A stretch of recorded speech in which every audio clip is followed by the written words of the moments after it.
When Elisa returns home for New Year's Eve, she discovers that her family has organized a lavish party without even inviting her. As everyone toasts to the new year, ignoring her presence, she realizes that their indifference hides a very precise plan to exclude her from her grandmother's inheritance. But Elisa has a secret that no one knows, and that January evening will change the family dynamics forever.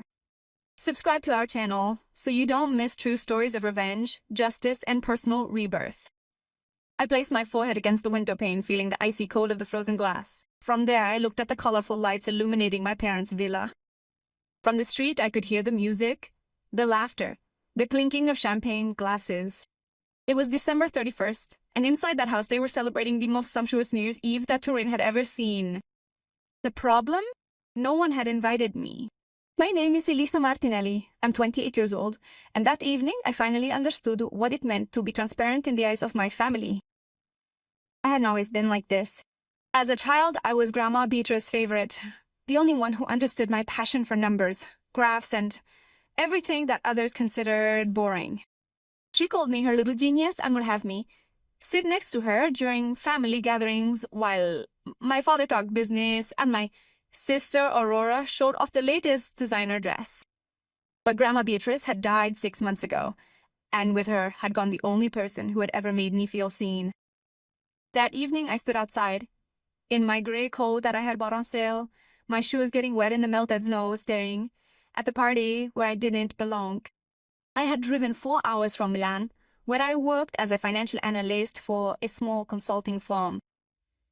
My apartment was tiny, my savings modest, but it was enough for me. Or so I told myself. Like and subscribe for more stories like this. The gate stood open. Characteristic of their arrogance, they hadn't even considered closing it. So I went inside.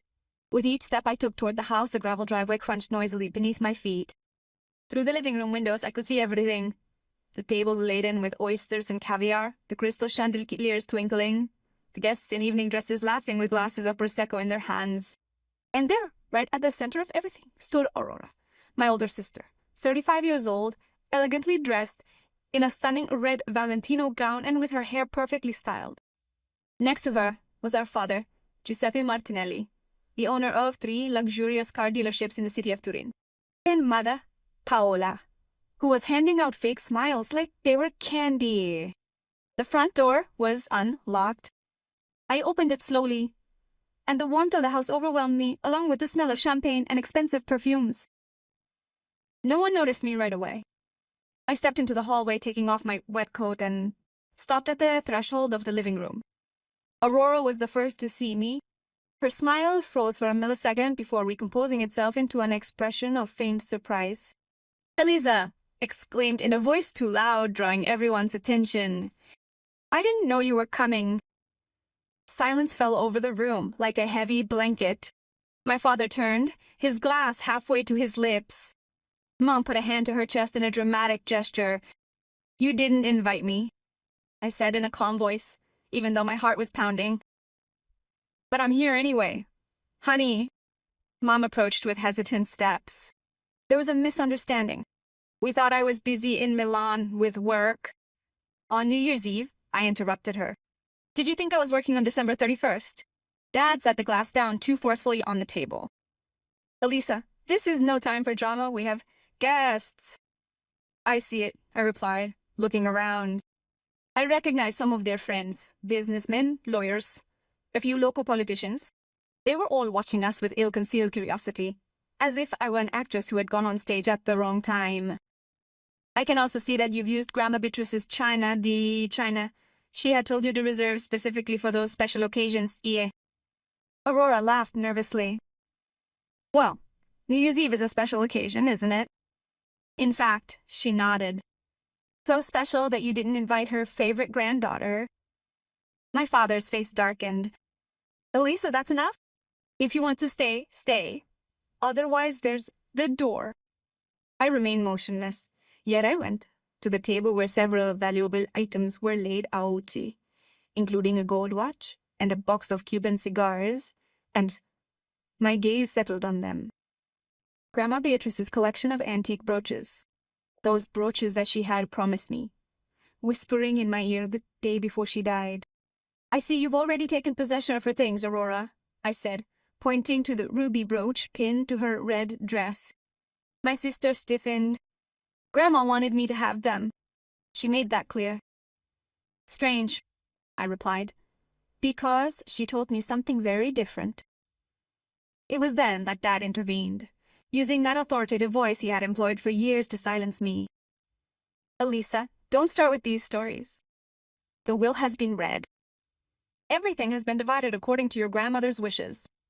"The will that was read by you," I pointed out, "the one in which, strangely enough, I don't inherit anything except books and personal effects.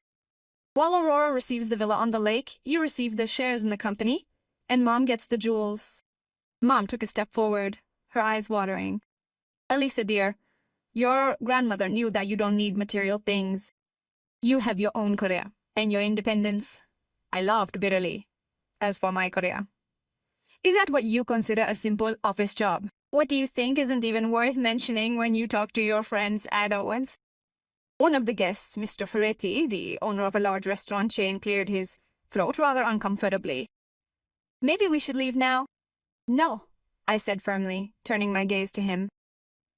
"Stay. Why don't they tell you the truth?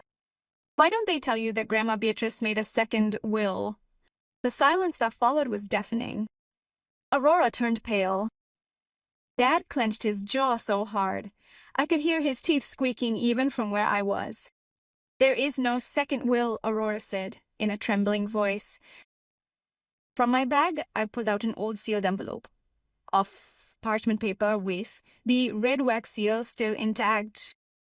On the front was Grandma Beatrice's elegant handwriting to be opened in the presence of Elisa Martinelli and Stefano's notary, and what would you have done in my place?" I said, holding up the envelope. "It's the real will. The one that Grandma deposited with Stefano's notary 3 weeks before she died. The one that you deliberately hid because you knew what it contained." Dad took a threatening step toward me. "Where did you get that thing?" "Stefano's notary contacted me 2 weeks ago," I explained calmly, though my hands were shaking. "He wondered why I hadn't shown up for the official reading. When I told him that you had informed me that the will had already been read and that I had no right to anything, he was very surprised." Mama dropped onto a chair, her face the color of a clean sheet. Aurora looked at me with pure hatred in her eyes. "So," I continued, "I made an appointment and discovered some very interesting things. For example, that Grandma Beatrice knew you better than you thought. She knew all along about your greed and your lies, and as a result, she took decisive action." "You're bluffing," Aurora hissed. "There is no other will." "Tomorrow morning at 10 o'clock, I said, smiling. "Stefano's notary will be in his office on Via Roma. We'll also have a judge present, as this will entirely invalidate the prior will that was read aloud. And do you know what's written in here?" No one spoke. The guests looked at us as if we were a particularly dramatic, theatrical performance. "Grandma left me everything," I revealed. "The villa, the shares, the jewels, everything. He left you exactly what you deserved. Nothing." "You're a liar!" Aurora shouted, lunging at me. Dad stopped her by the arm. "If I were a liar," I said calmly, "I wouldn't be here. I'd be in Milan, living my small, insignificant life that you despise so much. Instead, I'm here because I wanted to see your faces when you found out. I wanted to see your ridiculous celebration, your arrogance, your certainty that you had excluded me forever." Mom began to cry, but they weren't real tears. They were tears of anger, of frustration. "You can't do this," Dad said in a low, threatening voice. "That property has belonged to this family for generations." "Exactly," I replied. "And I am part of this family. Or at least I was, until you decided I wasn't good enough. Until you decided that Aurora, with her 3 failed marriages and her hidden debts, deserved more than me. Until you decided that I was just a burden, an embarrassment. Write in the comments what you would have done, and don't forget to subscribe." I approached the table and grabbed the ruby brooch from Aurora's dress before she could stop me. "This was Grandma's, and it will go back to me along with everything else. We will sue you, Dad threatened. We will fight this will until we win. Go ahead, I replied, heading for the door. The will is legal, signed, witnessed, and filed properly. Concerning the will, could you tell me about the one that was read aloud? Stefano's notary has already launched an investigation for fraud in the will. Apparently, Grandma never signed that will. Someone forged her signature. Aurora staggered. Dad seemed to age 10 years in an instant. Happy New Year, I said on the threshold, looking at their shocked faces. I hope you enjoyed this party. It will be the last one you will throw at the family villa.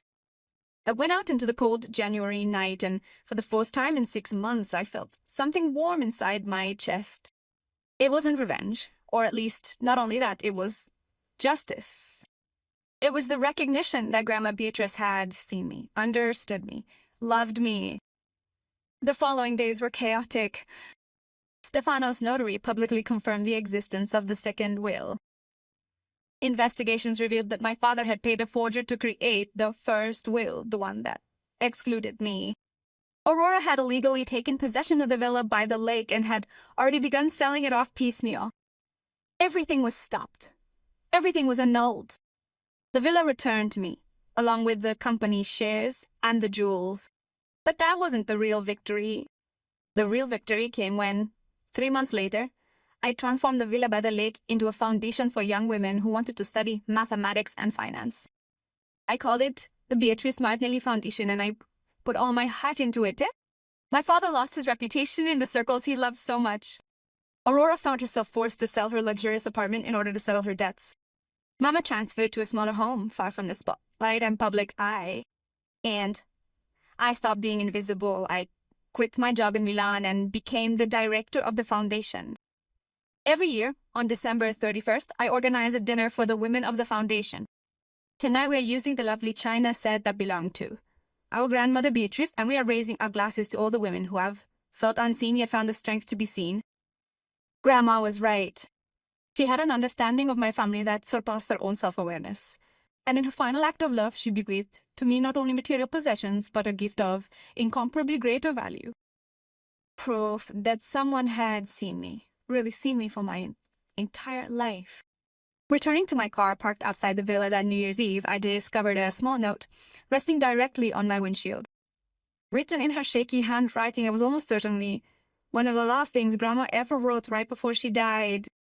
Dear Elisa, if you're reading this, it means you finally come home.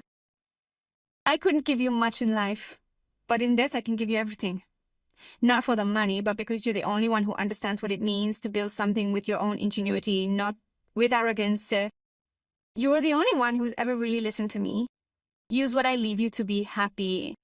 And please remember, the real family isn't defined by blood, but by the bonds of the heart. I love you, my little genius, Grandma Beatrice. I cried in that car, under the snow that was starting to fall again, clutching that note to my chest. And that night, as fireworks exploded in the sky over Turin, I understood that the new year had truly brought a new beginning, not for them, but for me. And this time, no one would make me invisible anymore. The end.